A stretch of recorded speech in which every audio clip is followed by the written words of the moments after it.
Hello and welcome to Here in LA, Mid-City Edition. Today we talk with Ben Camacho. Ben is a journalist, a photographer, and a native Southern Californian who grew up in the OC and has made a name for himself here in LA from a brouhaha he is entangled with the LAPD and the city attorney. Ben asked the city for all the names and photos of the LAPD, since those are all public information, and he received them. Once he published them online, the police union freaked out and had the city attorney sue Ben to get them back. You'll never guess what happened in court, or what led to a second lawsuit where Ben might be on the hook for millions of dollars. So with no further ado, here's Ben Camacho. Hey everybody, I am here in Mid-City with Ben Camacho. Hey! What's up, everyone? Ben is actually at my beautiful studios here in Little Armenia. Ben, thanks for making the trek all the way over here. Yeah, of course. Thanks so much for having me. Ben, you are a journalist in the news. I am. Who are you? Are you a freelancer? Who do you write for? Yeah, I mean, I guess technically I am a freelancer. But I'm the photo editor at Knock LA right now. Photo editor? Yeah. Is that why you've got this fancy camera over here? Yeah, I mean, I carry the camera with me pretty much everywhere I go. But you know, before I was a journalist, I was a photographer, and just kind of been doing that for, I think, like 8-9 years now. But yeah. Would your dream to be a photojournalist, like combine the two? I mean, I think, no, not anymore. So for a while when I was in college, I think that's what I really wanted to do. But then I did it for a few years and it was just, I don't know. I wanted more from like the stories that I was telling. I think photography is extremely powerful. But I started to kind of like follow certain topics and come across certain things that I just felt that would, be better in writing. And so that's why I kind of shifted over to writing. So a picture tells 1,000 words, but you got 1,000 more. Yeah, exactly. I don't know. I've had like a weird relationship with photography for as long as I've been shooting. I think since I was a kid, I knew that I wanted to do some type of art. But then once I hit, I think it was a freshman in college, my buddy was kind of pushing me to get a camera. And so I just somehow got a camera. I forget what I did exactly, but I came across this camera and started photographing music. And so that was kind of my whole intro to just like storytelling in general. I was photographing a lot of like punk shows or hardcore shows in Orange County. Yeah, here in LA too. You don't look like a punk rocker to me. I mean, should I look a certain way to photograph you should have a mohawk. You should have some Doc Martens. Come on, fit the box. No, there's probably a poster of the Clash around here. What I love about the Clash, there's whatever that is behind you. Whatever that is. I'm just kidding. This is Mr. Nirvana. I know. I got another one of him over there too. Yeah. I love Kurt Cobain. But he's dope.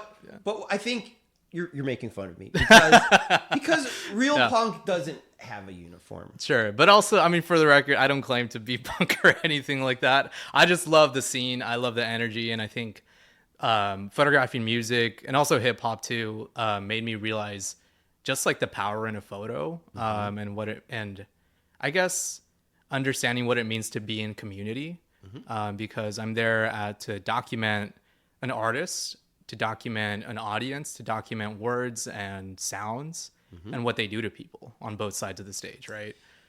Music does do stuff to us. Right. And I think from that, so I kind of shifted towards just like doing more street photography or just photographing everything around me.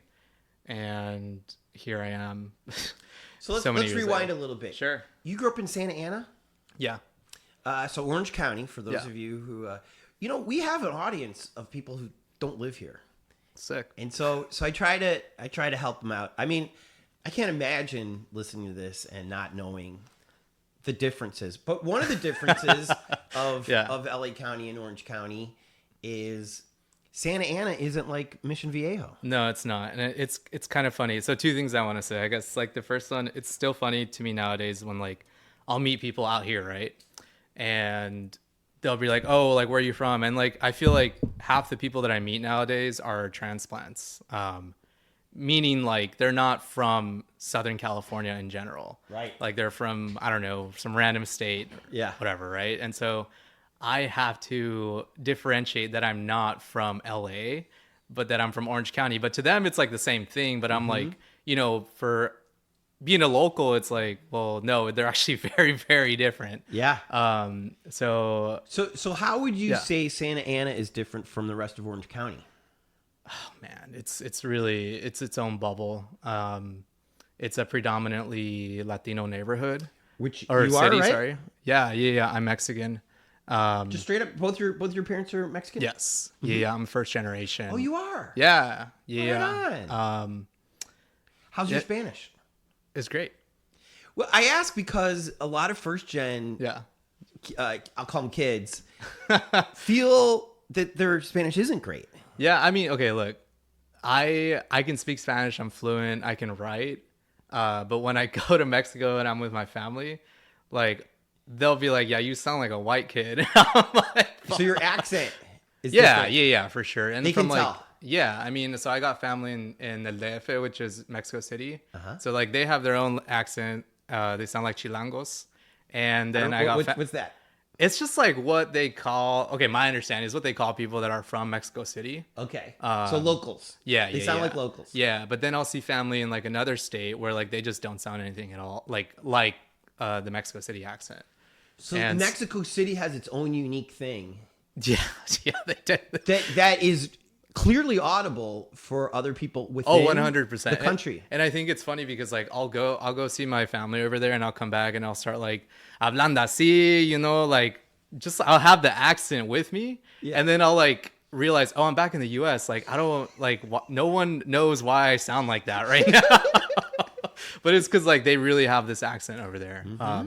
So kind of going back to like Santa Ana, I think so a lot of the community there is from Michoacan, which was where my dad's side is from too. Okay. And anytime you drive outside of Santa Ana, especially if you go south,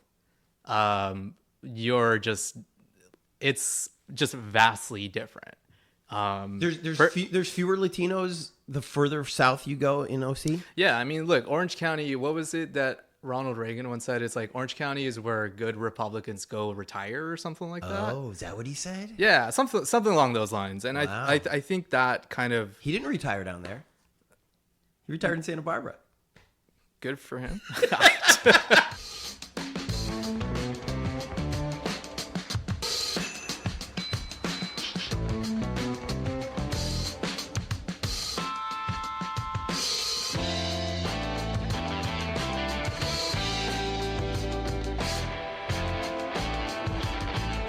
This is why I love LA.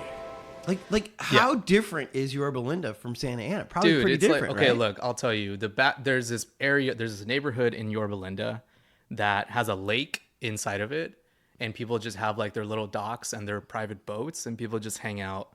Like that's their backyard. The only lakes in Santa Ana are like, they're not. They don't have docks with boats on them. I'll say that. There's like crazy geese that will run after you, but yeah.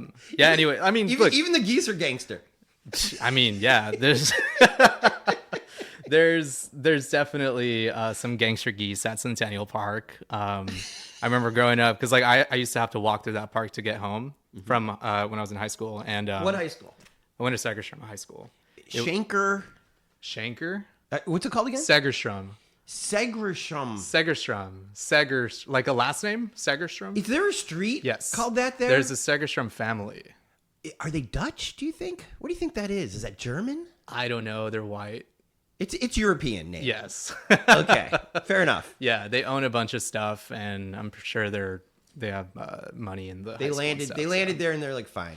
Yeah, I mean, like Santa Ana used to be like it was all back in I don't know, like the early 1900s or something. It was all just like fields, Orange groves, orange and stuff, groves, right? and so that's kind of like where this whole thing comes from. And so to kind of like go back to kind of like tie that to myself. So like my great grandma recently passed away, but she came here during like the 50s to essentially like work in those fields. And so like I come from that. And so it was kind of cool too, because I recently learned that my great grandpa, who I don't know him, and like I don't know who in my family actually knew him, but he actually was a railroad worker back in the day, and so like my blood is actually like in that land over there in Orange County, and so I think I would say you're more than first gen then. If grandparents were there, yeah, but then it's like, but then they went back to Mexico, had your parents. Those great grandparents. So like my great grandma, she came here, and then like her kids came. Not all her kids came at once. But then, like, because like my grandma was still in Mexico when she was over here, and then my family was born in Mexico, and then they came over here, kind of like little by little, everyone like came over here, because like all because my great grandma was like, yeah, like there's work over here, you know, oh, we got a house over here now, and suddenly like the Camachos are over here. Or, nice. Well, I mean, prior to my grandpa entering, we didn't have this last name, but she kind of like set the stage for everyone to be like, all right, like there's work over here, and so. So true migrants. Yeah. So when there's work, you're up here. When there's not work, you go back home.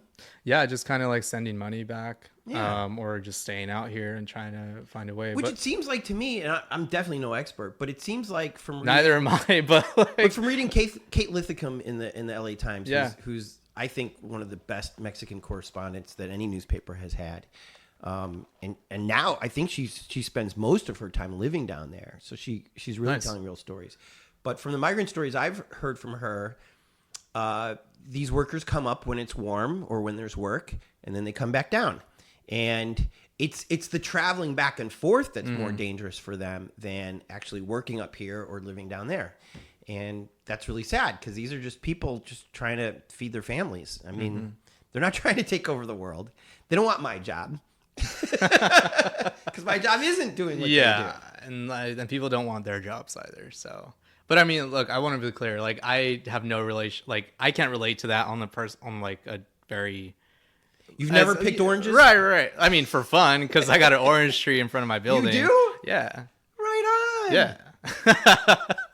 But I've not, so it's like I just want to say, like, I come from all that, and so to kind of like when I think about Orange County, when I think about what Santa Ana is, I think about those times. I don't think about what South County is, because South County, like you go to Laguna Beach, like I've been pulled over there so many times. No. Yeah, and it's like I've had cops call me and my friends, okay, Santa Ana, like they see we're from Santa Ana, and like they'll start like calling us that and things like that, and it's just like it's so blatantly racist over there that I just don't think that they really learned anything in 2020. Because okay, look, to me it seems like white people learned a lot in 2020, and I don't think Laguna Beach learned anything in 2020. So it hasn't stuck. So I've kind of been like all throughout Orange County. Like growing up, I used to like we lived in like several different cities before we like landed in Santa Ana. But then I think once I got a car, my late teens, started to explore more, and kind of like leave town more and go to South County, because that's where all the nice beaches are, What are your favorite beaches down there? Victoria Beach by far. Where's that? It is. I know so little about Orange County. It's just take PCH. You keep going south. You pass downtown Laguna. Oh, it is in Laguna. Yeah, it's part of Laguna, I think. I think I've been there then. Yeah, it's got these stairs that like go into the ocean. It's beautiful. Yeah, it's so sick. and somehow the sun is prettier there. Yeah, it's amazing. Like, I mean, I know right now there's like a giant like sewage spill, and so they had to shut down. So don't go there, but maybe in like, I don't know, a year or whenever all the poop is out the water, you can go there and check.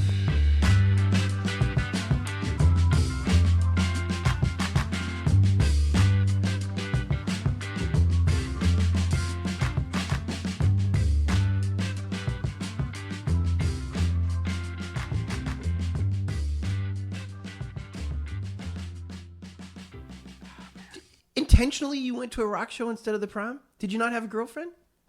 I did at the time. Yeah. Did she go to your school? No. All my friends went were to like her prom. No, I didn't go to like anyone's thing. You never went to prom, Ben Camacho? No. By the way, related to Macho Camacho? No. Damn it. Everyone who's older than me asked me that question, because he was so fun to watch, and that's what they say as you soon haven't as seen I any say tapes? no. He was handsome. He was flamboyant. I mean, I'm a black man. We love both of those things, because that's what Ali was. if you're gonna do anything, have some style. You know, I feel that. Like let them know you're in the ring. Yeah, yeah. I mean, Camacho look, did. it's funny because like now, like I've had that said to me. I've had that asked to me so many times, and it's like I've never seen him fight, and I need to watch a fight. So if anyone out there can send me like his most legendary fight, To be honest, I don't remember any of his fights. so he sucked. No, I think he must have been good, but I don't remember. He was just known for his style. His style was cool. His Okay, style was cool. Cool. Yeah. Okay. I went to a show. I don't know. I love music, and I think that's kind of like why I went down the path of being a music photographer, because I felt like home at shows, whether it's in a backyard, an alley, or a venue. It just, I don't know, it did something to me, you know. And so I'm like a teenager at the time. I'm like learning about myself, and so music was definitely like that. I don't know, formative factor. You kind of come across a little bit like Lex Olivia Ray to me, in that you're both journalists working for smaller outlets. And we'll get to this a little bit later. Yeah. But you're kind of shy a little bit is what it seems like. I hate talking to more than 5 people at once. Really? It is the worst thing ever. And so, yeah, I mean, and we can we'll definitely dive into this once we get into the I got bad news for you because we got 6 hot chicks in the background. Oh my God. Okay. I'm going to leave. I'm just Have you done public speaking before? Yeah. I mean, I kind of got thrown into this whole thing, obviously, you know. Yeah. But I spoke at Yale in October in like What? a room of, it was sick. I spoke at Yale to like a bunch of First Amendment attorneys about the case. I was on like a panel with some heads of like NAHJ and the other journal organizations, and then I've done like 2 or 3, I think, kind of like workshops, teach-ins for local universities on journalism and like public records type of stuff. You were being sued by the city attorney of Los Angeles. Yes. Actually, technically, you're being sued by Los Angeles, right? Yes, I am. Is that kind of cool? It sucks. It does suck? Yeah, it sucks. Okay, first of all, you know you're going to win, though, right? I mean, look, yes, but you know you're going to win. I'm putting that out there, and I always say that out loud, like it's gonna be fine. But I do also have to like consider the 1% chance that it doesn't go my way. Okay, let's tell the people what it is. Sure. From what I understand, I'm gonna mansplain your lawsuit. Okay, mansplain my lawsuit. From what I've read, you. I'm laughing because this is such a silly thing. It's so silly. You asked the city for public information about the police, including photographs of all the police. That's correct. The city wildly said, here you go. And I say wildly because when I worked at the LA Times and I'm surrounded by journalists who had to deal with City Hall in the city, it would take them sometimes years to get like the most simple information. You shot for the moon. You asked all the prettiest girls basically for their phone number and their email address, and you got it.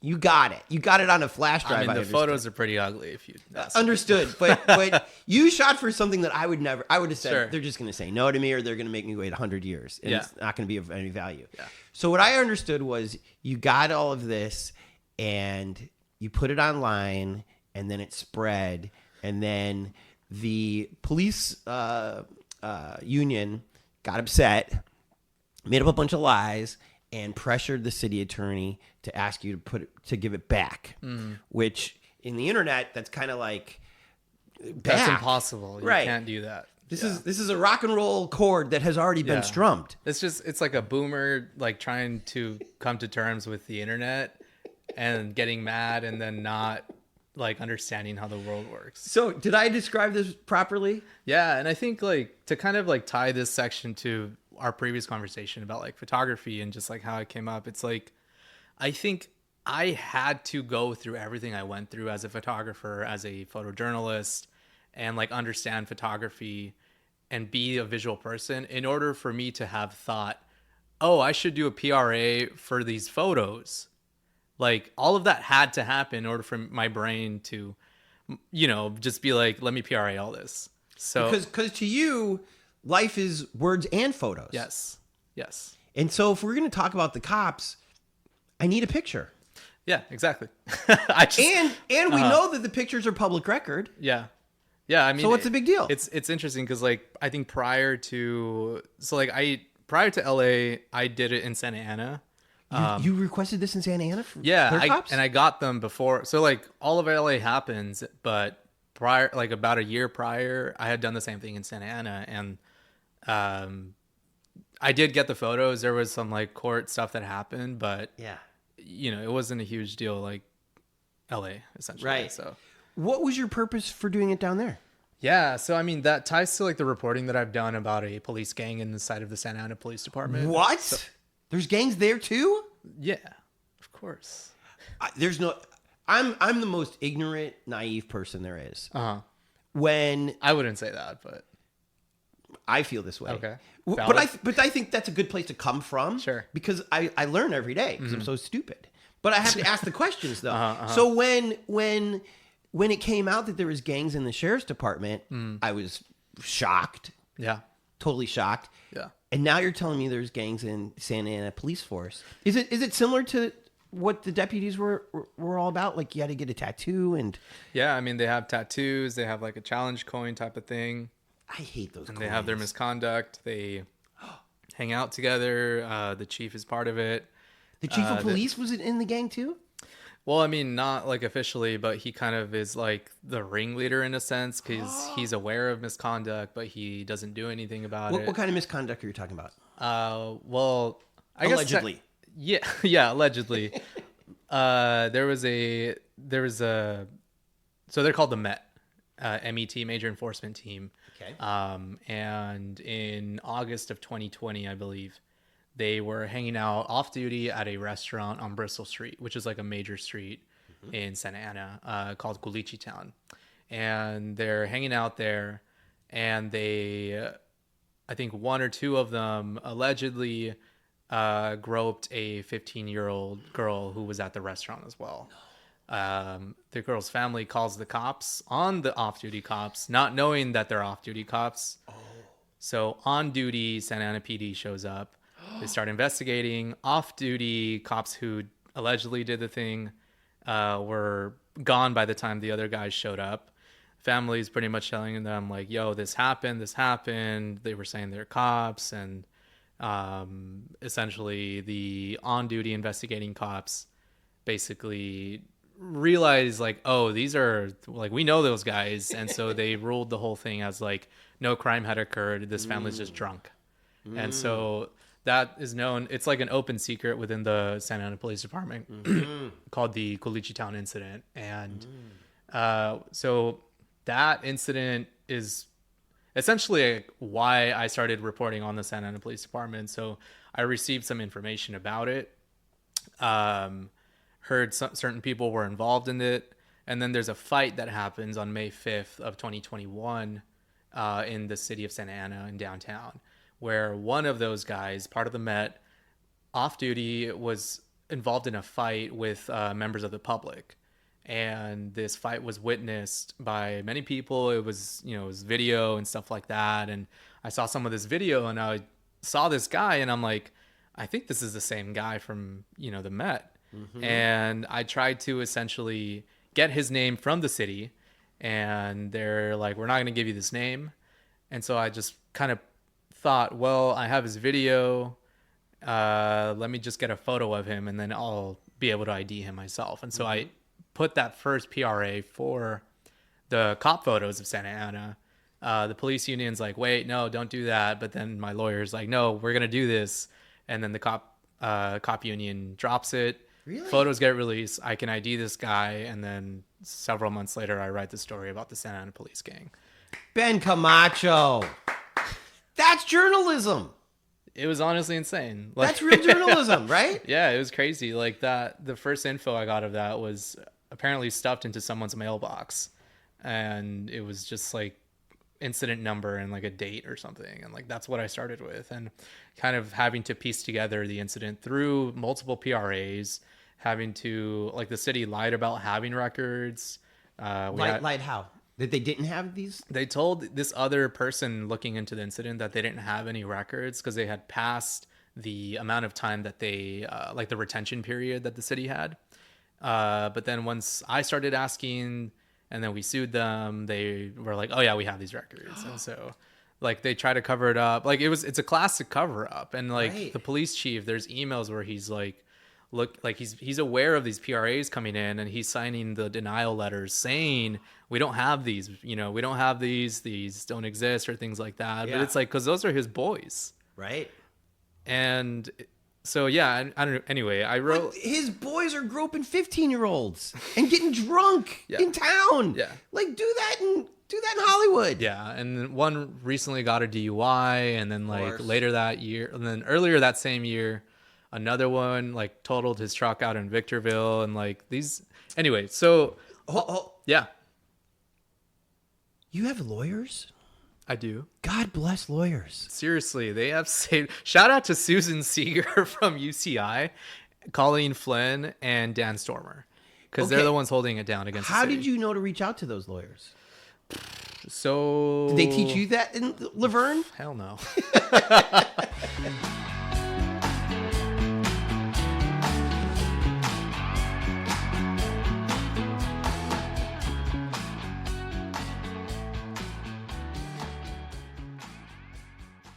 Like the chronological like timeline of events in my life through journalism is just crazy because it all just kind of like worked out. That's like 2018 happens, 2019 happens, where SB 1421 is a law that went into effect that essentially opened up 4 types of police misconduct records that essentially the public could now PRA, right, could request records For the whole state? for the whole state. Great. 4 types of police misconduct. And so I hear about this law and I'm like, cool. So on January 1st, I submit to the Santa Ana PD. I'm like, hey, give me all of the records that pertain to this law that are in your possession. And then so, I mean, this was groundbreaking legislation. Like nothing like this has happened. I think there's this idea that California is a very progressive state, and in many ways it is.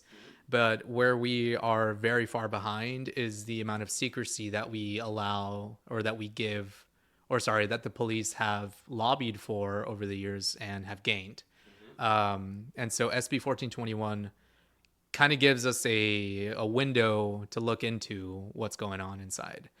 And so, yeah, so this law comes around, I make this request, and then several months later, I received the first, it was like 10,000 documents from the city.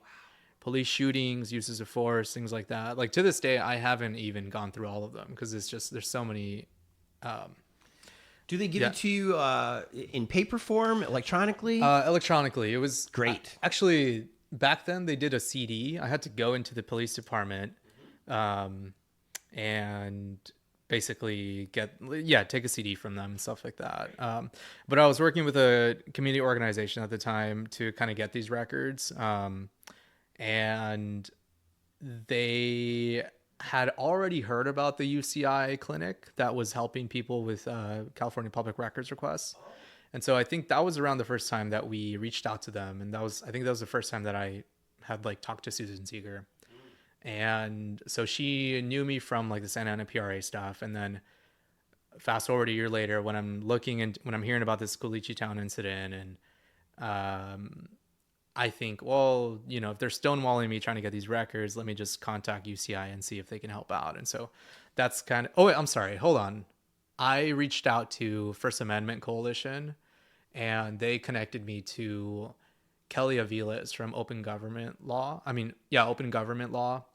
And she was the one who did that first case for me for the Santa Ana police officer headshots.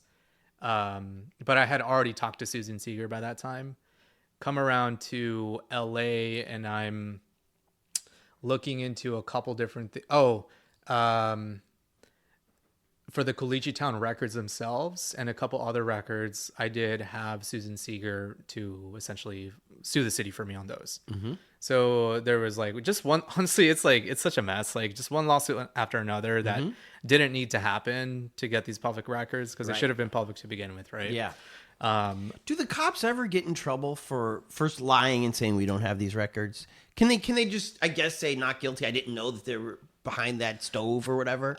That's a good question because like I have a letter that says we don't have these records, but then 6 months or 8 months later, they gave me those same records. And so, but I've never like asked the city like, hey, why'd you say this? You know, I think it's kind of like, I don't know. I guess we can read between the lines. They just didn't want to give it to you. Yeah. Because they knew. And they're not going to say like in writing, oh yeah, we didn't want to give these to you. Right. Right. So yeah, I don't know. I mean, shouldn't there be a punishment?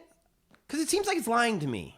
I mean, they shouldn't lie to begin with. I think that's kind of where we need to start with that. And if your records of like that of pictures of cops aren't easily like, it shouldn't be like Trump's Mar-a-Lago records. They shouldn't be like in the bathroom. Right. They should.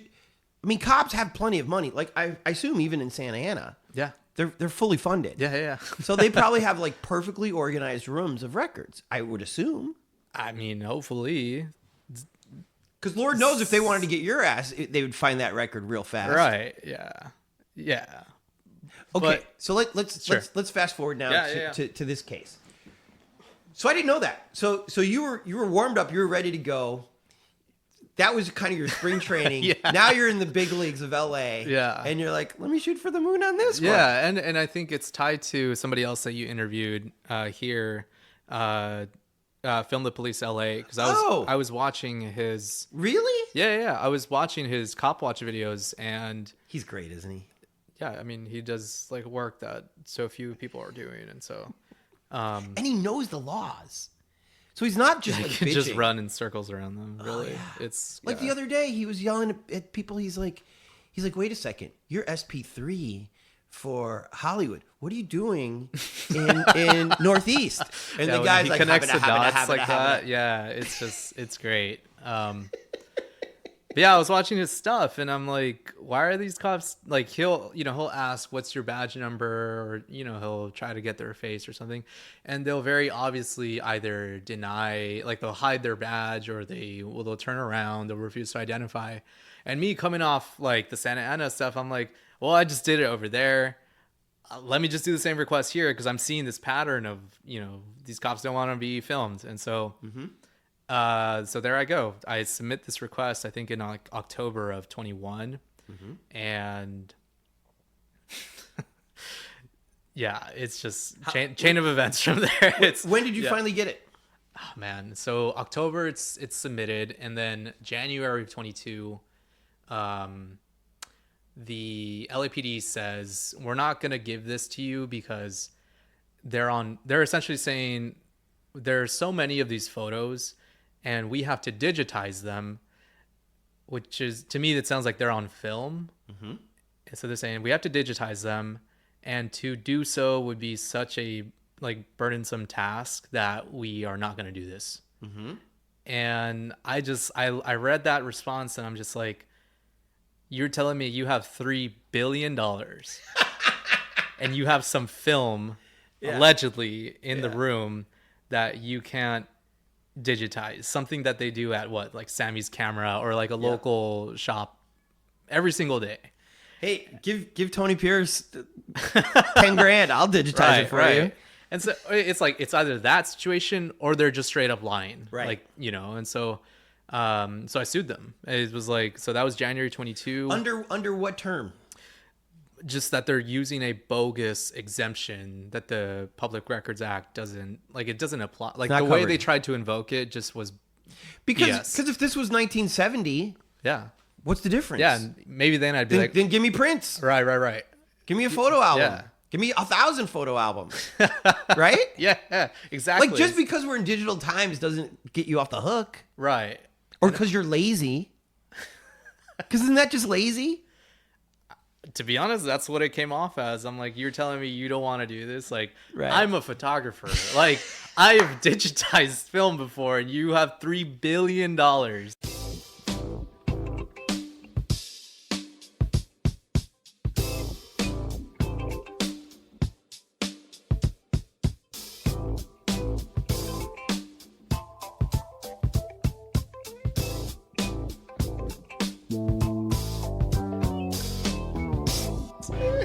Anyway, So did you go back to UCI to help you? No, not at that time. How'd you do this suit then? Yeah, so there was a lawyer, Shakir Rahman. What org is he part of? He's part of the Stop LAPD Spying Coalition. Okay. So he's like, oh, pictures of cops?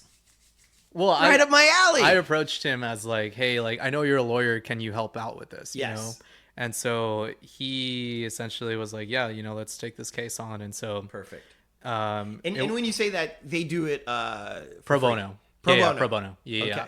Okay. Which is just the right price. Yeah, exactly. Because I don't have any money. Heidi, if you're listening, I don't have any money. But he might if you keep messing with him because he's going to sue you. So pro bono it is. So yeah, we sued them, and that was, I think, I forget the dates, but it was like, I think it was early spring, mid spring, maybe around May or something. Of 2022. 22. Okay. Where we sued them. There's some back and forth between my attorneys and my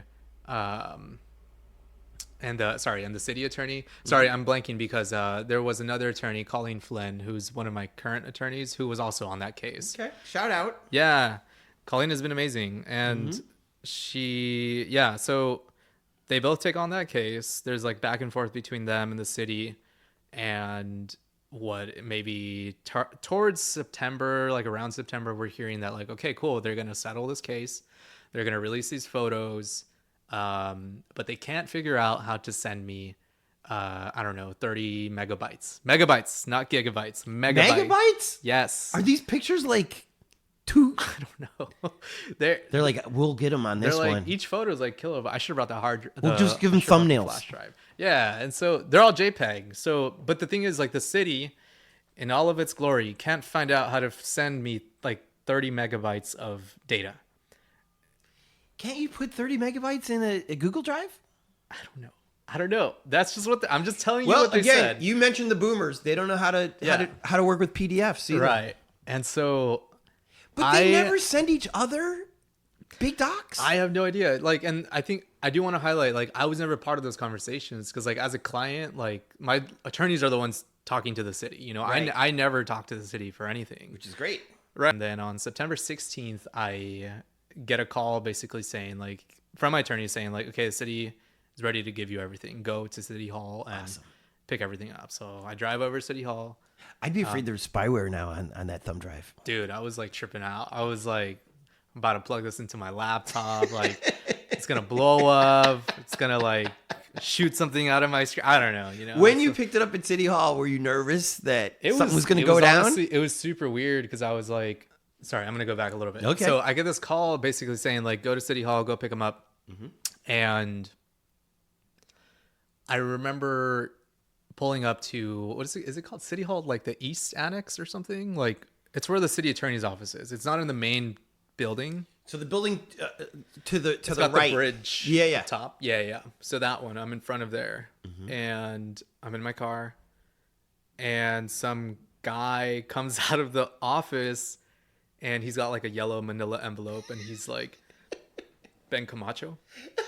And I'm like, yeah.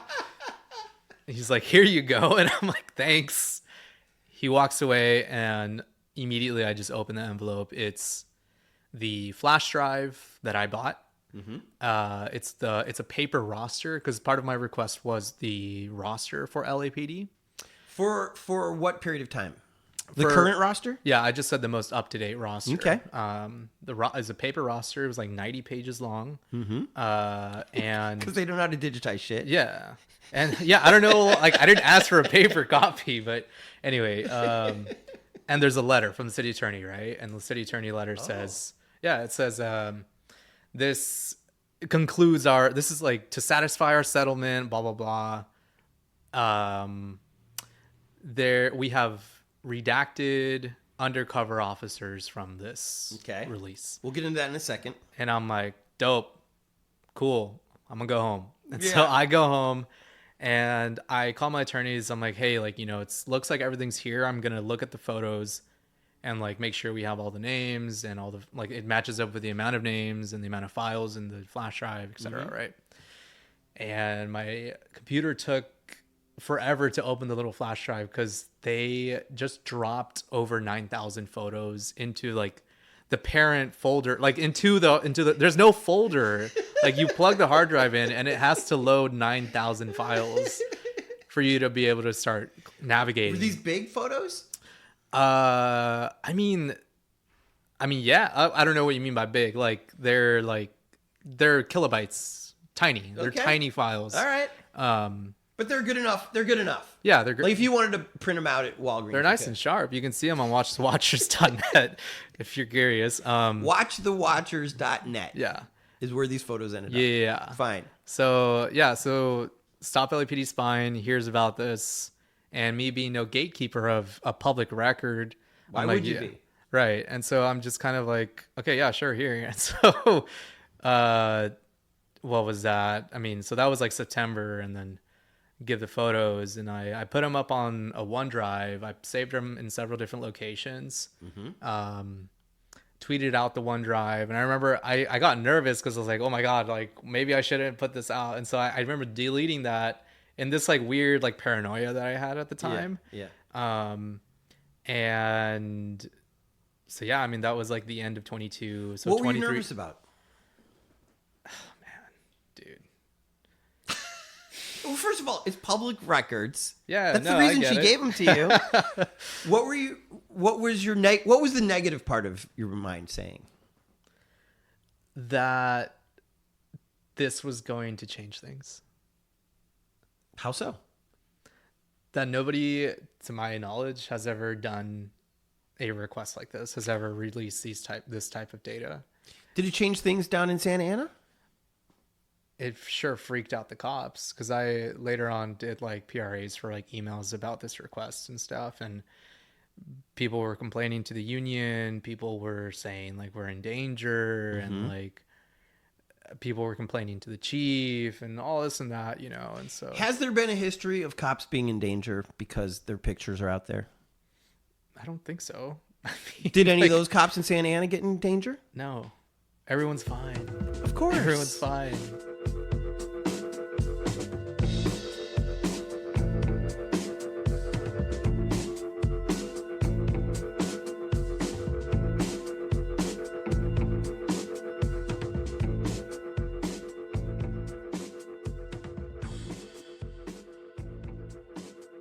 Let's continue though about your fear. Totally. So was your fear that these cops are going to retaliate against me if this comes out? Yeah, I mean, I think it was just that like all it takes is one of them to be that upset. You're right. It only takes one. Yeah. I think that's like the fear, you know, like the main one. But but that was your fear at the time on the OneDrive. I don't know, man. Like, look, I think maybe some context is needed here because so that was 22 when I got the photos, but in 2019, so 2018, late 2018, late and early 2019, I was on the border documenting the migrant caravan. And the reason I stopped going is because there was a story that broke on, I think it was NBC or something, that said that the federal government had a watch list of journalists, activists, and attorneys that were doing work on the border in regards to the migrant caravan. And seeing that story really kind of like changed things for me because I realized that like I was doing this type of work that is being looked at a very high level inside of the government. And I don't like, I mean, I was just out of college for like a year and then that happened. And I'm kind of like, what does it mean to be on a federal watch list, you know? And so there was just extreme like paranoia. Yeah. And about this and like, I mean, sorry, about being on this watch list. And so that was like a whole like mental like struggle that I had to like deal with. Like I had to go to therapy and like, really? Yeah, like it was bad. They don't tell you what that means, you know, like, yeah, sure. You're on this list. What are you, but like beyond that, you're going to ask them, hey, what does it mean? You know, like you're kind of left to. And journalism is a dangerous job.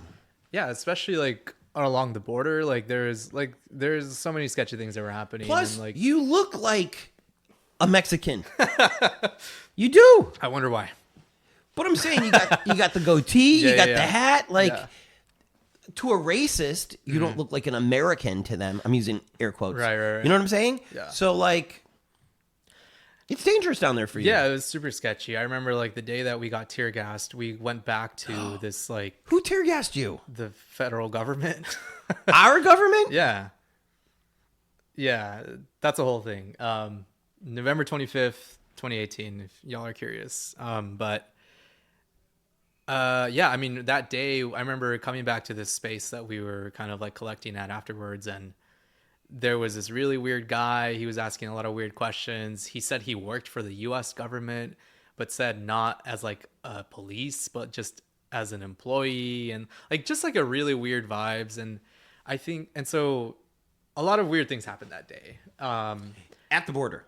Yeah. This is all in Tijuana. And fast forward a few months, and then that story breaks about the surveillance happening. And so it's just, I mean, it's a lot. And like now you can read these Inspector General reports looking back on that where they say like this surveillance that they did was valid because there were apparently real fears about like people rushing the border and like attacking America and stuff. And like, so it's like to kind of read these reports and then think back to what I felt like in those days is just very like, it sucks, you know, because like I'm just down there fresh out of college with my camera trying to document and tell stories, and then boom, I'm on this watch list. And so that's kind of the context that like I come into this like whole LAPD thing where like I know that I was on a watch list already, and I now made this request that I had to like sue the city over.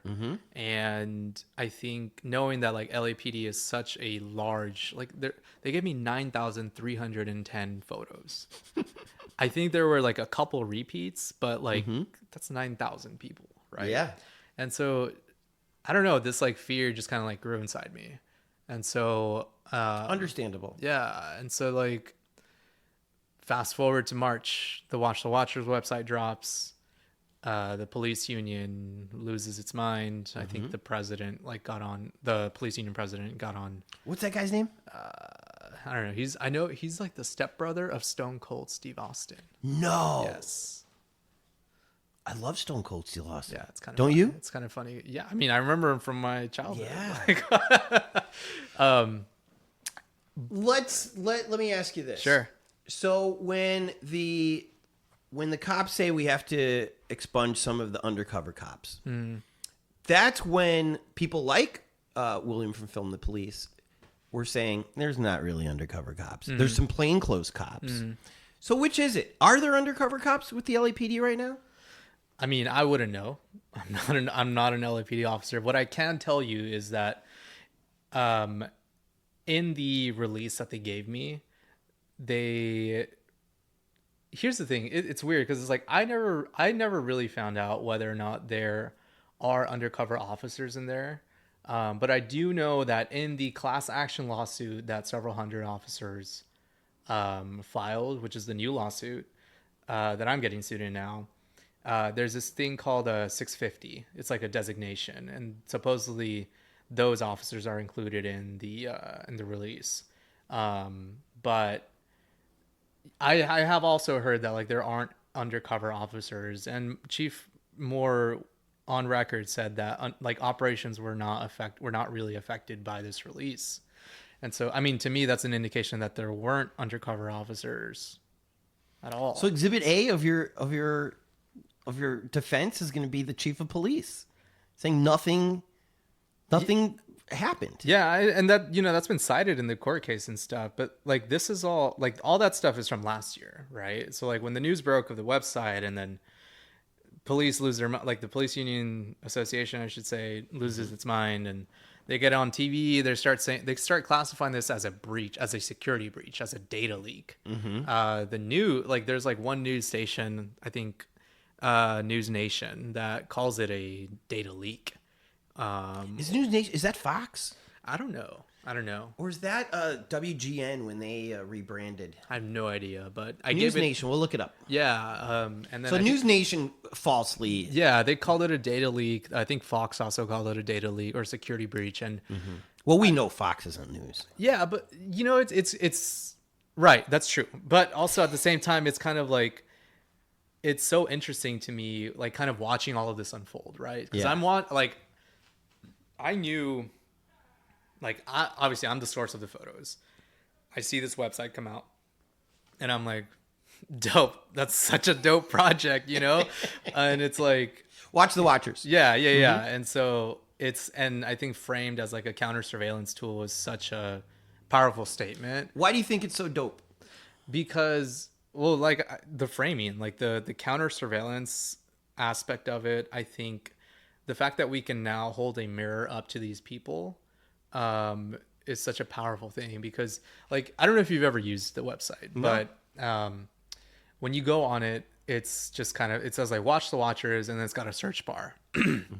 And you can type any name. There's so many cops. You can think of any name out there, and there will be a cop named. Are there some Camachos in there? I'm pretty sure. You never looked at your own Camachos? I haven't, but I should now, and I'll go home. But anyway, So they pop up. Yeah, they pop up, and so you click on each person, and I recently had this thought how like the format of the website almost looks like a dossier.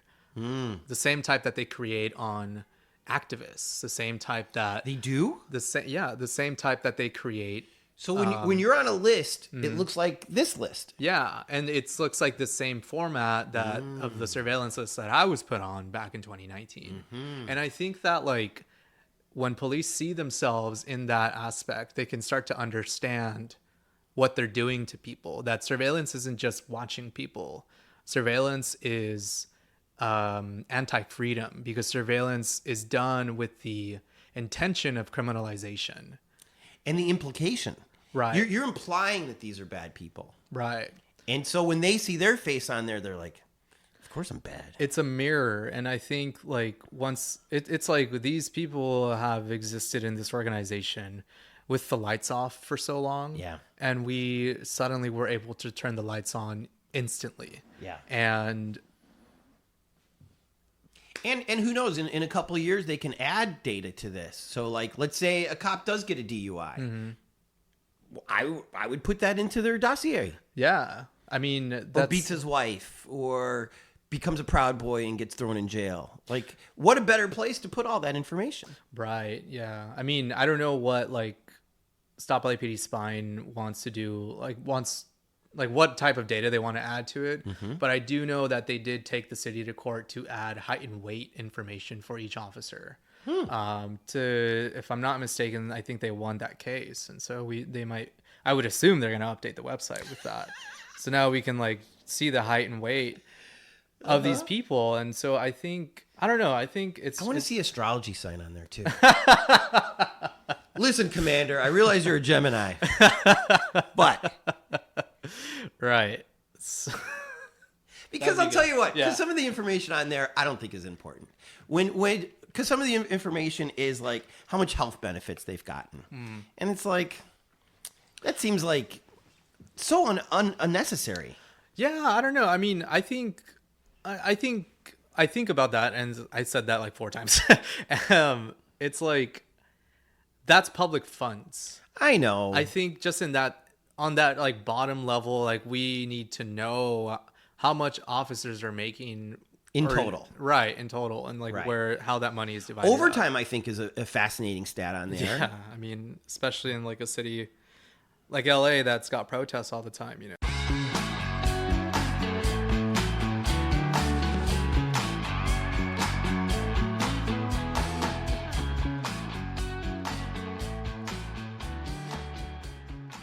Okay, so let's go back to the undercover. Yeah. Because, first of all, I'm not surprised that the union went nuts. That's what they get paid to do. They're there to defend their people, just like your lawyers are there to defend you. But I think also like they get paid to defend their people, but at the same time, it's like at least tell the truth. You know, classifying it as a breach is just factually wrong. That's what the union said? Yeah, they called it like a data leak or something. I got to find the interview, but they did not say that they were legally obtained and this was a normal thing that can happen under the law. At some point, did they acknowledge that the city attorney gave this to you? Or are they still trying to pose it like you broke in somewhere? I mean, I don't know. I forget what the Fox journalist or whoever. I'm just talking about the union. I don't. The union knows that you didn't steal this information or it was leaked to you. Right. So, right? Yeah, I mean, but they're not going to highlight that because that doesn't help them. I think it does because if they pretend like you did something that wasn't true and they know it wasn't true, it makes everything that they say put into question. Have they acknowledged that you didn't steal this information, that it was given to you? Has the union acknowledged that you got this from the city attorney? Not that you know in their of. court filings. I don't know. I mean, it's been a year. There's been so many things that have been said. But here's the thing. I can't remember one time where I heard Jamie McBride, the president, saying Ben Camacho got this through a public records request and they are public record. And we're mad at the city attorney for giving it to him. Because that's what I would say. Right. We're mad. He didn't steal it. They gave it to him and we're mad at the city attorney. Right. So, and the chief and Liz Rhodes, the constitutional office of policing or whatever. Right. Okay, let's go back to the plainclothes cops now. Yeah. So the plainclothes cops are mad because they're like, "Hey, man, we're quasi undercover, right?" Yeah. No, I got an AC/DC right. shirt on over here. Yeah, like I'm trying to do stuff. It's not like it's like they stick out so easily. They do, don't they? So it's just. It's really funny that they're upset about that. Hey, fellow kids, right? They look like cops undercover. Yeah, they got the little earpiece, or sometimes they have like a bulletproof under, or like some type of vest under their shirt. Or whatever. They got a cop mustache. Yeah. Like you're not fooling anyone. You man. kind of have a cop mustache going on. No, I don't. But what William showed was they also like group in the parking lot together before they're about to do something. Yeah, a little like debrief in their plain clothes. Yeah. Looking like cops. Sometimes wearing cop t-shirts. It's a Hollywood. Yeah, and I think that kind of like speaks to like the absurdity of it all, because it's like let's say you see that, right? Let's say you see them gathered in a parking lot. Nothing is stopping you from taking your phone out and taking a picture of them. That's right. And those are the exact officers that are alleging that they've been exposed. But it's like, my dude, you walk around first of all looking like a cop. Yeah. And you have been seen by people who know you're a cop. Yeah. And you've probably been photographed by people who know you're a cop. And what William said is they also go on LinkedIn.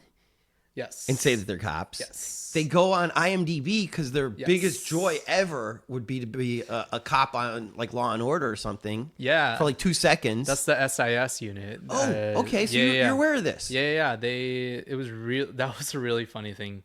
I think a month or two after I got sued, people found out that the unit that does like sensitive, like, operations that the city was alleging was exposed was this SIS unit. And this unit, many of them had public LinkedIn profiles that said they were SIS LAPD officers. They had photos of them. They had like symbols on their guns that show they're part of this unit. Like it's etched into the gun that says SIS. Yeah, and one of them's like you said, IMDb, and just like he's on I don't know, was he on a movie or something? Like he's an aspiring actor. Yeah, he's an actor. Like, cool, good for you. It's so. But you're not undercover anymore, right? And so it's like, man, it's so crazy when like I start to remember all these things that happened. Yeah. So yeah. Anyway. So because there would be a part of me that's like, if one of these cops get killed, I'm going to feel sorry. I'm going to feel bad. I'm going to feel responsible.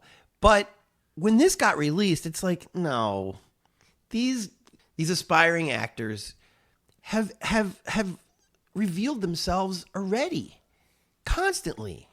Still, I don't think they took down their IMDb's. I wouldn't be surprised. And so you didn't do anything that wasn't already out there. You just made it official, and you made it an easier database to like look up. Yeah, and I think that's also like another aspect of it that's like really awesome to me, is that it's free and it's very user friendly and accessible. So are there pop-up ads? No. Have you gotten death threats, Ben Camacho? From actual cops or friends of cops? Mainly anonymous or random people. Through email, through DMs, how? DMs, email, phone calls, texts. Phone calls? Yeah. That might be scary. Is your phone, like, do I even know your phone number? Like, is your phone number out there in the world? I have a public line. Yeah. And so that's where they found that number? Yeah. Okay. So there's that. And then, yeah, I mean, but it was mainly through DMs and email.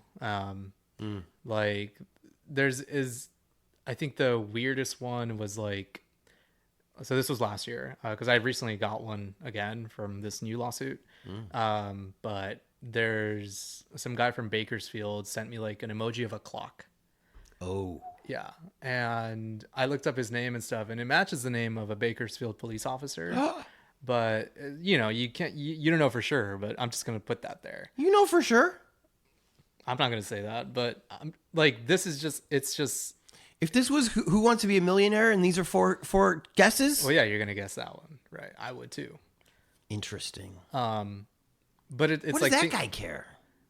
He's in Baco. Right. So it's like, I mean, it sucks. Like, because it contributes to that like paranoia, that like I have to learn how to put it in a box and just put it on a shelf and like understand that it's a thing, but am I going to let that take up all the space in the room? No.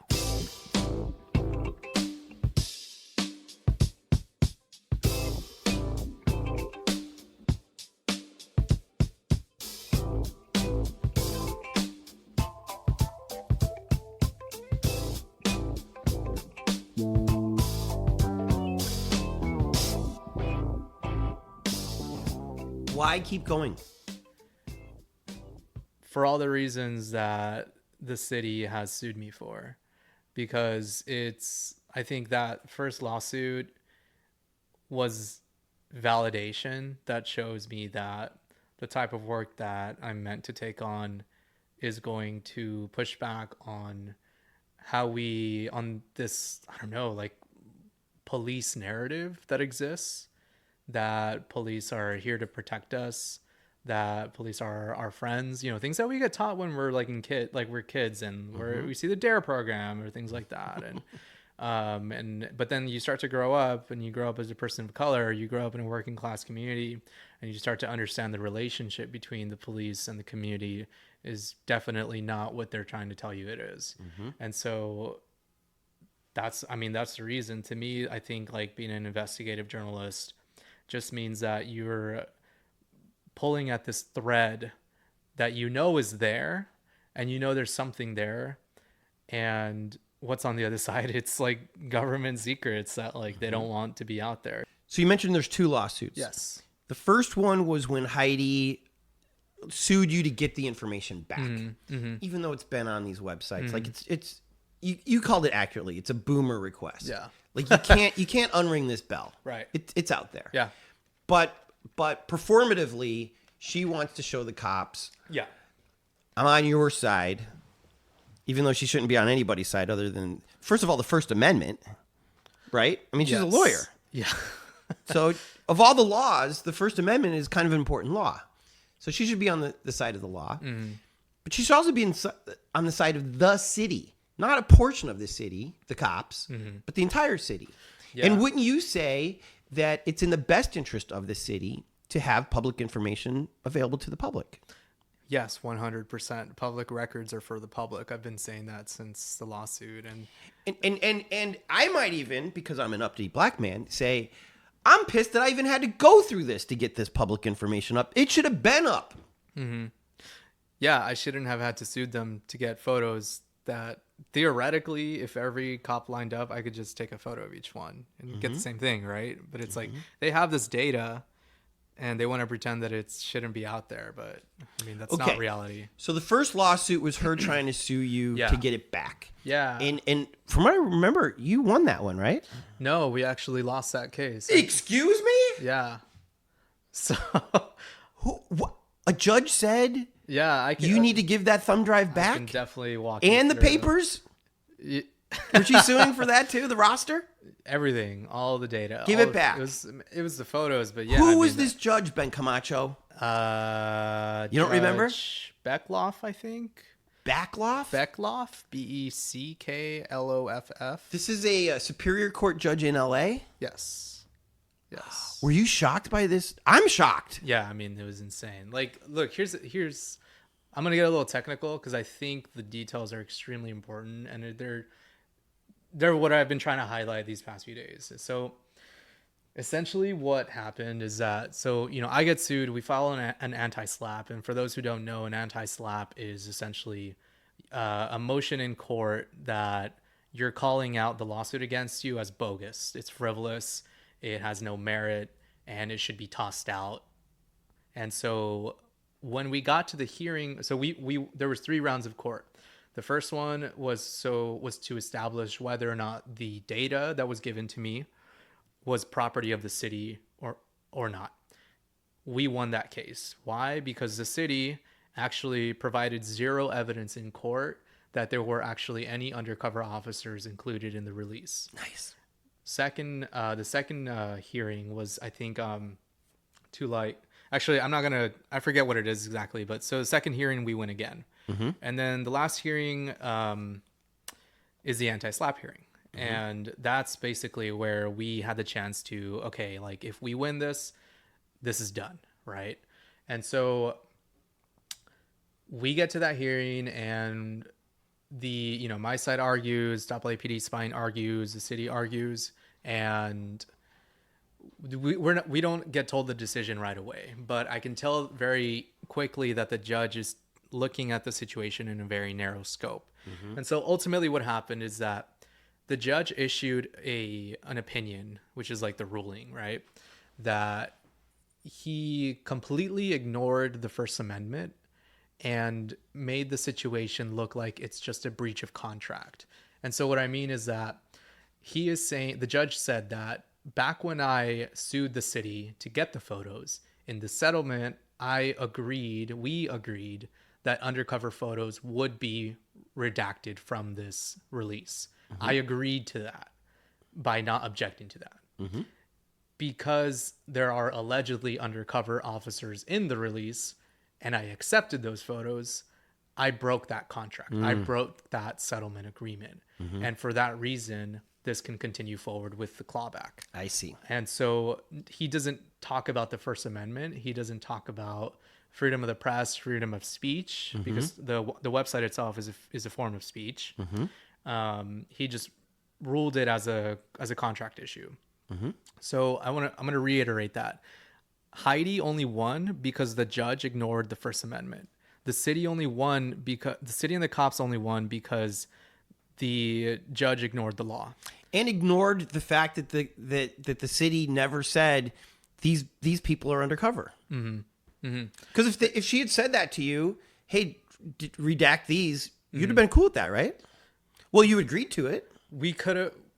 I'm not going to say that, but you agreed to it by not objecting. Right. Yeah, because I mean, to my knowledge, I was like, cool, like, we got them all. Thanks, mm-hmm. I just wanted the photos. It's kind of like you shoot for the moon, take as much as you can if you don't get all of them, right? That was kind of, I didn't think it was going to be such a big deal. I was just kind of like, cool, give me everything. I'm going to run, dude. Like, that was kind of my Has outlook. She ever given you a list of names that are undercover? No, the only evidence that they tried to submit was essentially that a cop who didn't say he was involved in the release took a look at the release and said, yes, there are undercover photos. But anyone can say that, right? Mm-hmm. So okay, so you lose hearing number 3. Yes, and then before we continue. Okay. So I think I do want to highlight kind of like this slippery slope aspect of the case. And so what the city is essentially seeking is a prior restraint. It's a type of censorship on these photos. And a prior restraint, if y'all remember the Pentagon Papers, landmark case, right? Supreme Court ruling. Prior restraint on leaked. So the Pentagon Papers were leaked leaked military intelligence documents. In other words, stolen intelligence documents. Top secret, like, we're at war, like, right. And these are stolen from the government. The Russians are going to love these. Yeah. The New York Times publishes these. And so this goes to the Supreme Court. The Supreme Court says, even in this case, even where the matters of national security are allegedly at stake, the New York Times has a right to these. But here we are in a local LA courtroom, and this judge who ignores the law is saying, oh yeah, a prior restraint can happen on these photos. These photos were obtained legally. Right. They were given to me by the city. Yet a judge is saying that the type of censorship not even granted to the Pentagon Papers can happen on these photos. Make that make sense. So what did you guys do after you quote unquote lost this round? So we are. Did you appeal? Yeah, we're appealing. So it's happening right now. Yes. Where does the appeal go to? It's gonna. I think it's. Is there an LA appeal court? I think so. It's gonna be the second. You don't even know. You're so confident, Ben Camacho, that you're like, I don't even know.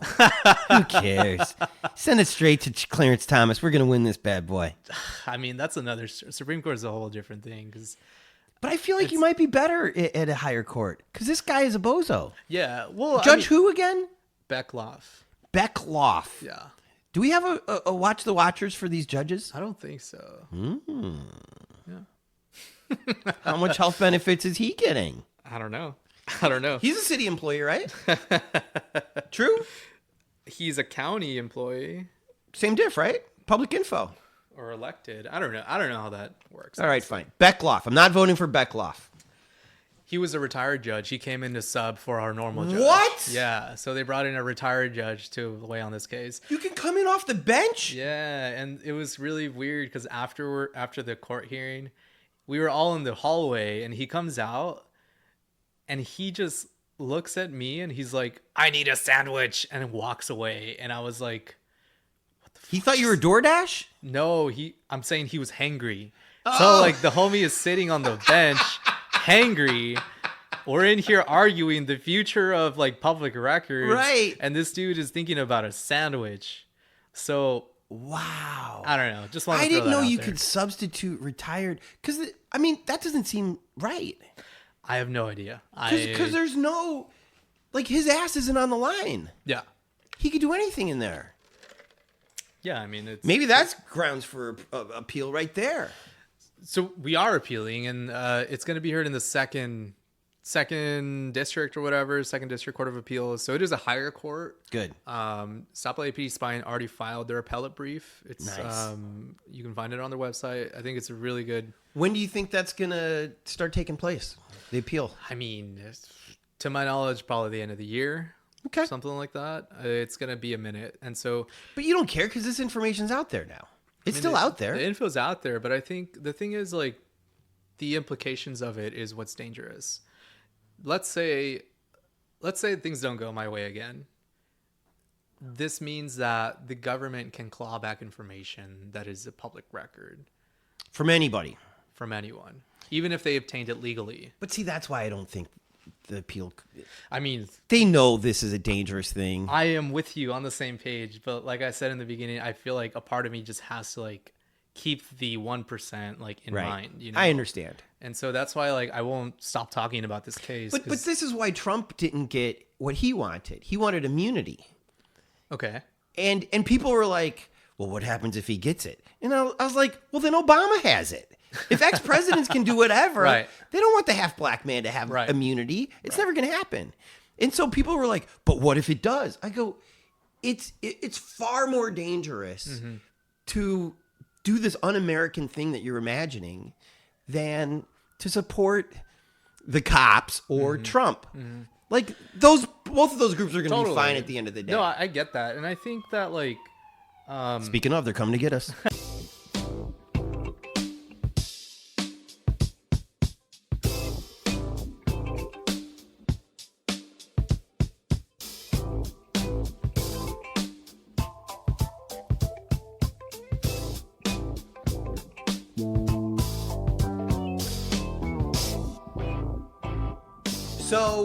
So you're in appeal for the first lawsuit. How is there a second lawsuit? What's going on with that? Yeah. So, okay. I think maybe it was late last year. After the whole fiasco happens, we lose the case. And then there's like 400 or so officers who sued the city basically because their feelings got hurt and their photos are online. Yes. And in that lawsuit, they're essentially suing, I think, for like damages, Of course. whatever. They see a payday. Right. And in that lawsuit, the city filed a cross complaint, which is it's like a lawsuit within a lawsuit. Okay. And in that cross complaint, I am being sued, and the city is saying whatever amount this lawsuit determines that should be paid to these cops, you and the coalition are going to pay. Heidi says you have to pay because she gave you the thumb drive. Her predecessor gave me the thumb drive. Fuhrer gave you? Yes. I didn't know that was the story. Yeah. It was Fuhrer? Yeah. The man who's blocked me on Twitter? I didn't know that. Well, I was up his butt for nice. a whole year Yeah, over it was that Lex. guy. Yeah. Any tweet he wrote, I would say, what's your problem with black journalists who walk on the street and take pictures? Yeah. It's a valid question. How many white journalists who walk on the streets and take pictures have you tried to sue, Mr. Fuhrer? Blocked. That's all it took. Nice. Well, it was months of this. I'm relentless. Meanwhile, I didn't know that you could win on stupid First Amendment laws. Like, it sounds like... You can win when the judge ignores the law. Exactly. I mean, it speaks to what type of attorney Heidi is. Okay, so the second one, is that a civil case then? If they want money from you? Yeah, everything is civil case, thankfully. Why is that thankfully? Because I'm not being criminally charged. Because you can't go to jail for it, and you don't have the money to pay anyways. Probably, yeah. I don't know. I mean, Is there a monetary amount that they're suing you for? Oh, it's whatever's decided. What did the cops sue the city for? I don't know. I haven't really read those filings. If it's 400 cops, they're also shooting for the moon because that's their favorite thing to do. Yeah, I mean, sue the city. I would assume it's gonna be in the millions of dollars. Like if it's over 400 cops. Yeah, it's not gonna be $500,000. 400 cops. Let's pretend it's 500 grand each. Sure. That's 20 million. Again, I was a poetry major. What do I know? No, I'm laughing because that's fucking hilarious if that would happen. Well, but first of all, most of these cops, as we've learned from Cerise, don't live here. Right. So they would love to get an extra $500,000 from the city that they don't live in, they don't like, they don't respect. It's free money. It doesn't come out of their union. Literally free money. So go for it. That the city's on the hook for, and they want to put me on the hook that they're not going to win. So, yeah. They're not going to get. Okay, so that's the second lawsuit. And when do we find out about that? What's the next step for the second lawsuit? I believe so. We're gonna file an anti-SLAPP on that, and then that's gonna be heard next month. I think maybe by the end of next month we'll know. And so we're in February right now. Yes. So maybe by the time this podcast, because I'm such a slacker, maybe by the time this podcast gets published, you'll be heading to court. Will you actually go to court this time? Yeah, I'll go. You have to show up? I don't know. I usually go just because like I need to know like right away what's going on with this stuff, but I don't think I have to go. Then again, this case is different, so who knows? Okay, so they'll do the two cases. Recently, there was a guy that wrote an op-ed that said, "Never in the history of America has this." Yeah, the Supreme Court, the highest court of the land, ruled that 4 times already that a prior restraint can't happen on information, even if it's obtained illegally. So here's safe. The exact opposite of the situation. So you're totally safe, right? So is there a possibility that both of these just get thrown out immediately? Yeah, great, 100%. I mean, if we win the anti-SLAPP next in March, then theoretically, I mean, look, I'm not a lawyer. I just do my own thing, you know. But I would assume that right away or very soon after the ruling, the case gets tossed against me, and then the appeals court, I don't know how that works, but I would assume same thing. Are you getting any job offers? No. Because you seem like the kind of reporter I would want on my newspaper. First of all, you're Latino, which there's not enough of at the LA Times. Yeah. There's also not enough ads at the LA Times, too, so I'm a little worried about sending you that way. But you're Latino. You grew up here.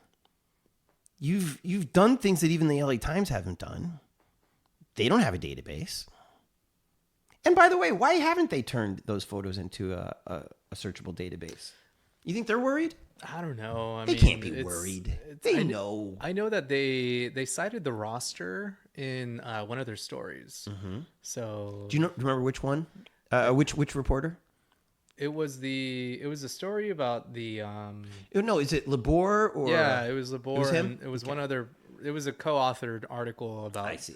the cops who were involved in the fireworks explosion of the neighborhood. Oh, And in that story, it says that they used the roster to like identify. so maybe Julia Wick, I forget. because that was a good story where they knocked on people's doors. Yeah, that's the exact story. If it's Yeah. if you remember, then I think that was yeah. Julia. Yeah. I'm not sure though.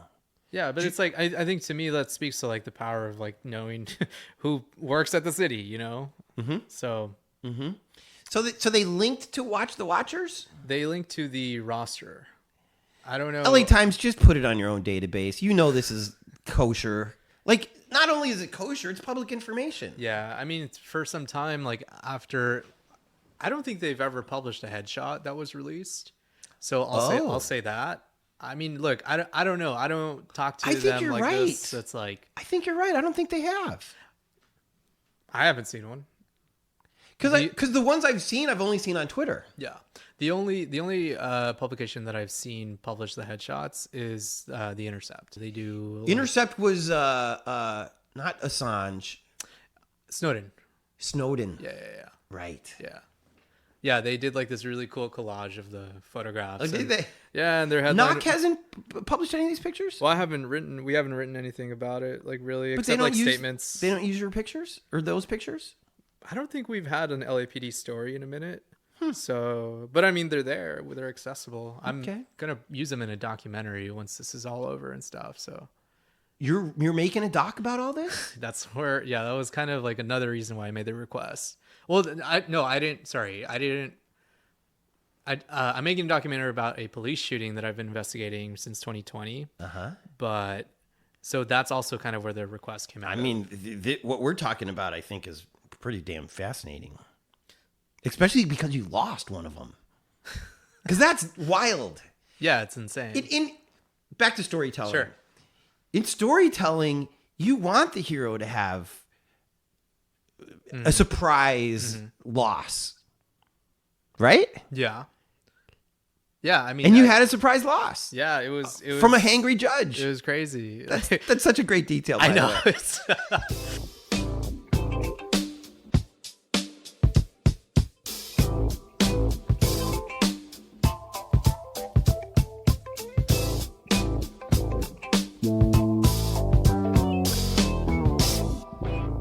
So yeah, I don't know. I guess just to kind of like closing thoughts on the whole lawsuit stuff. It's just like last year was a learning experiment, like a learning time for me, because suddenly my name's on the map for like crazy like stuff with the cops. And I mean, like I was already doing like groundbreaking reporting with like Santa Ana PD, but you know, like it only reaches so far. But as soon as you start to touch like LA stuff, it's just the audience, like so many more people are paying attention. And being sued the second time caught me off guard because, you know, we're coming off the second lawsuit. We're like, fuck, we lost. We're going to appeal. Second court, like the Court of Appeal is going to, you know, they're the good guys. They're going to rule in our favor. It's going to be fine. We just got to wait for that. January rolls around. I hear about this new lawsuit, and we didn't talk about it for weeks. And then LA Times wrote about it. And then that's when I was like, well, fuck, now I got to say something, you know? And so I remember just thinking like, what do I want to do with this? And what does Heidi want to do with this? And I just thought, well, you know, to me, this second lawsuit is Heidi showing her true colors. She is anti-press. She's anti-First Amendment. She is anti-transparency. And she's a failure to the city of Los Angeles. She has relinquished her leadership to the Los Angeles Police Protective League. And she's wasting public funds on these lawsuits. And as soon as they get thrown out, then we're going to hear something about this. And I really hope that Mayor Karen Bass acknowledges these lawsuits because she's been silent. And the fact that she's the mayor and her own attorney is leading this, I don't know what you want, these lawsuits against a journalist and a coalition, tells me what kind of person she is and tells me what she believes. Because when she was on record last year and a reporter asked her if she supports these lawsuits against the journalists, she dodged the question and just brought it back to cops who were supposedly exposed. And I think LA doesn't deserve leaders who ignore the First Amendment. So if they want to fight, let's fight. Nice. Also, if we wanted Rick Caruso, we would have voted for him. That too. Stop acting like him. Right? Yeah. He clearly wanted to be mayor so bad. He put all of his money in there. Well, not all of his money, but he put a whole... Come on, Karen. Be different than him. The funniest thing, I've only talked about this publicly a couple times, but I photographed an invite-only event for media in LA actually, I'm not going to say, but essentially the mayor and Heidi were there because the mayor was going to have like a fireside chat with someone, right? And so I had to I was a photographer for the event, and I had to take these VIP photos. So when it came to that session where I'm in the VIP, the green room, the mayor walks in, Heidi walks in, the LAPD security detail walks in, and for the entire time that I was taking the photos, Karen could not look me in the eyes. She recognized you? I don't know. I don't know if she did, but she wouldn't look me in the eyes, even though I'm asking her, like, please look at the camera. I have, to be fair, I have heard she doesn't like getting her picture taken, but she wouldn't look me in the eyes. And LAPD was just grimacing the whole time. And I'm in there just doing my job, and I'm just like, y'all really look like fools.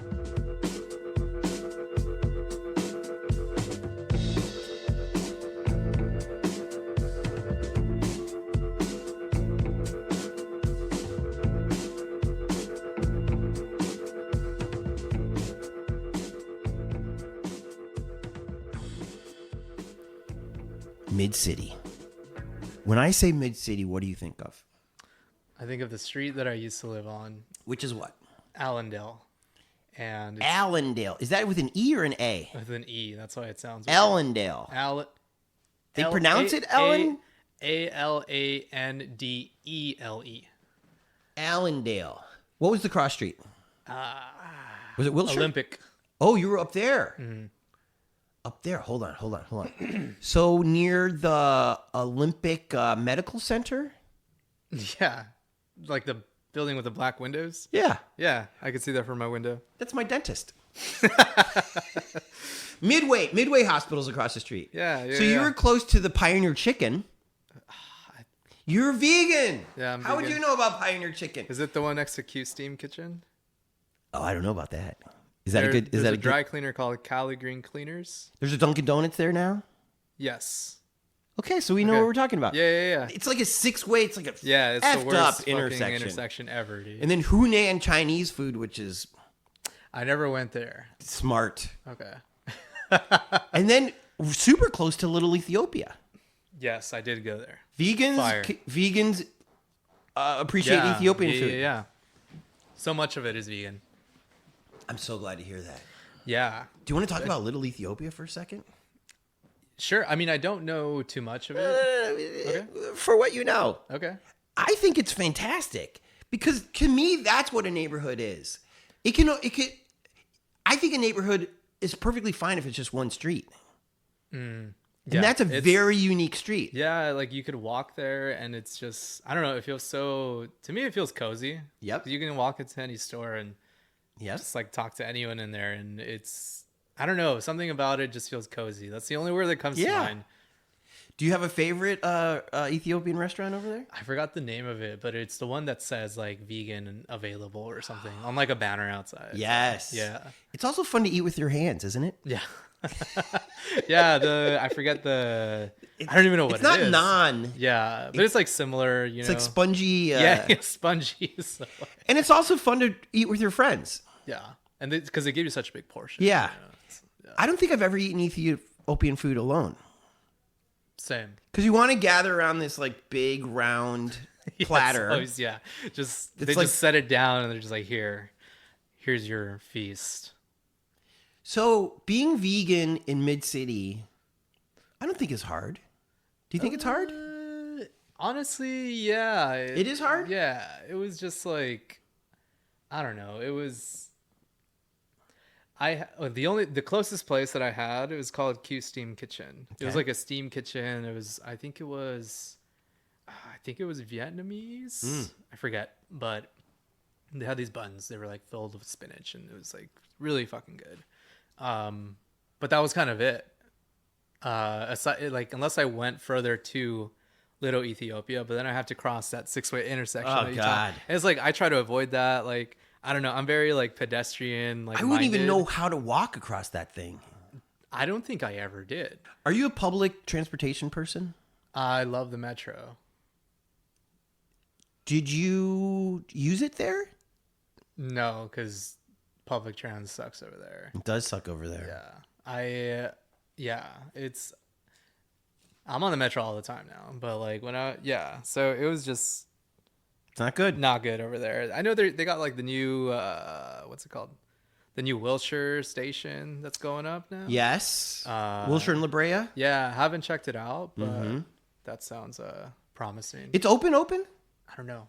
But I know it's closed because they were going to give a press conference there recently to talk about it. So, thumbs up, thumbs down, Mid-City? Thumbs down, hard thumbs down. Hard thumbs down? Yeah. Because of the public transpo? Because of lack of vegan options? Because of the lack of community. Well, that corner seems like it's like 5 neighborhoods all abutting against each other. Yeah, I know, because there's Mid Wilshire, there's like Miracle Mile, and then there's whatever is west of Fairfax. And Little Ethiopia there. That's the exception, but I don't know, man. Like, I think there was, okay, and I'm really counting from memory here. There was a black couple 2 buildings down.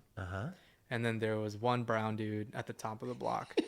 And everybody else was white. Yeah. Everyone that I saw, okay? And I'd be walking around, I'm taking pictures because, like, I'm a photographer. Yep. I like street photography.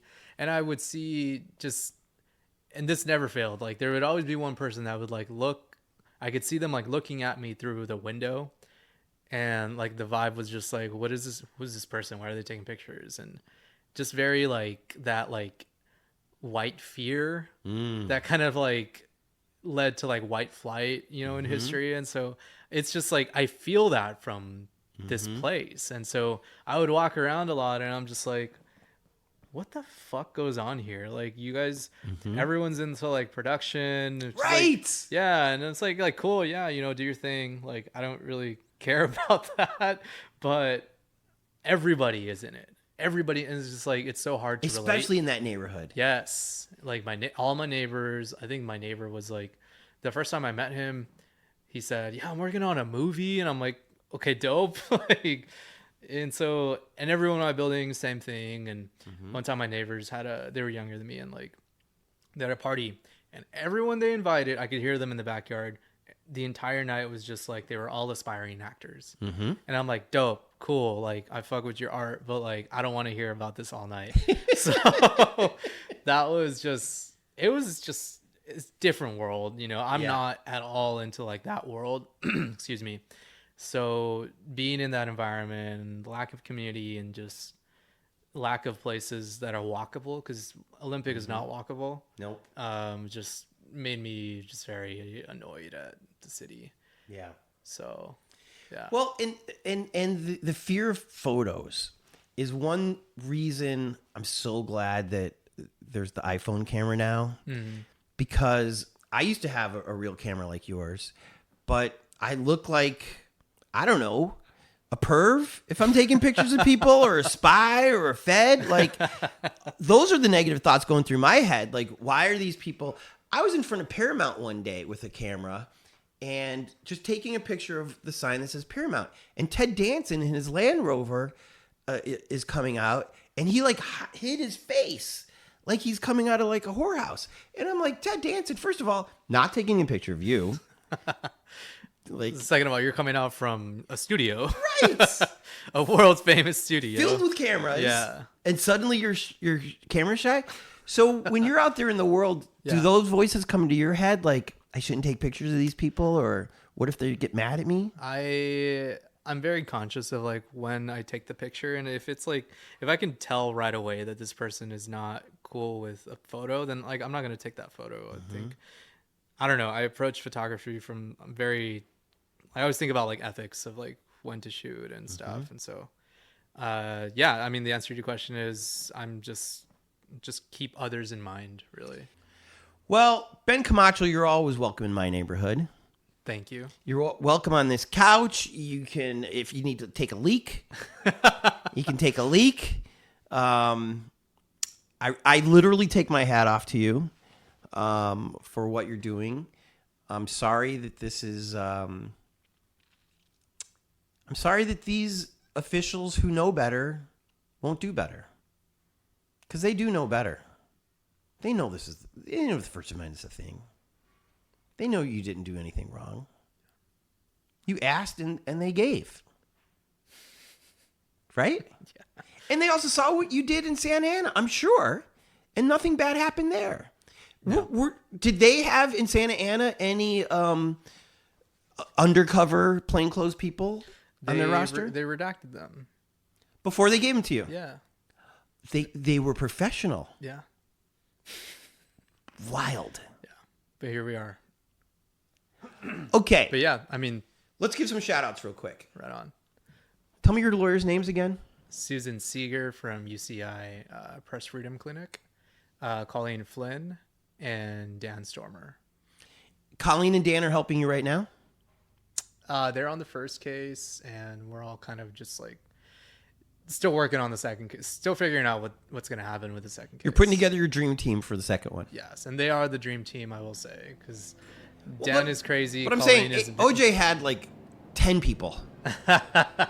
I'm sure these two are good. Yes, these three. Oh, Susan is on this one too? Yes, yeah. Susan is like the lead attorney. How can people support you? Do you need Keep support? following the case. Do you want support? Of course I do. What's your Twitter? My Twitter is Ben Camacho 0, and that's also my Instagram. They're after us. Can you hear these helicopters, yeah, America? every day. They are after us.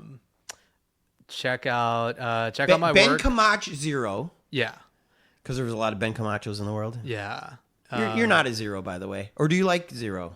It's just the other one with the O is taken, so I gotta just roll with it, and so it's whatever, I like it. So Ben Camacho 0 on Twitter. Yeah, same on Instagram.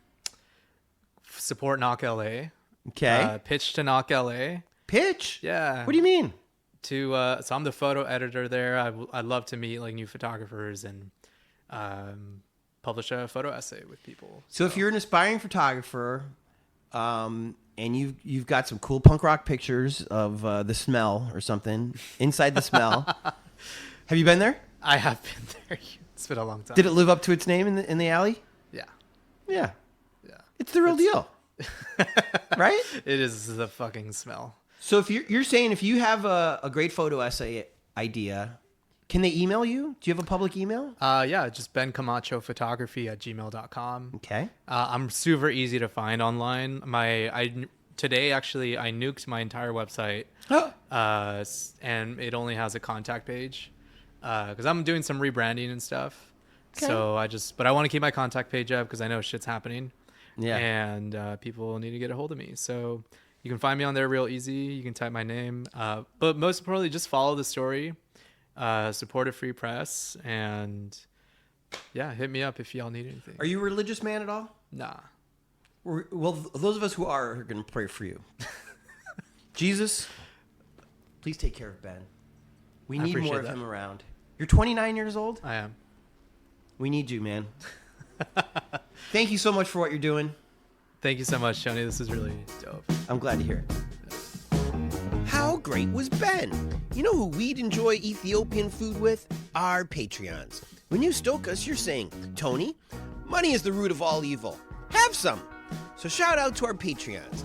Nancy Rommelman, Sean Atlow, Matt Mills, Sean Wallace, Greg and Molly, Jamie Taylor, Mark Johnson, Kira Ann, Barney Grinke, Ben Welsh, Jen Adams, Trevor Wilson, Bree Wild, Dougie Gyro, Christina Up North, Robin Carey, Adam Shorn, Ben from Down Under, Chris from the ATX, Greg Orr, and Phil. To be a Patreon, just go to patreon.com/hereinla and give until it hurts you.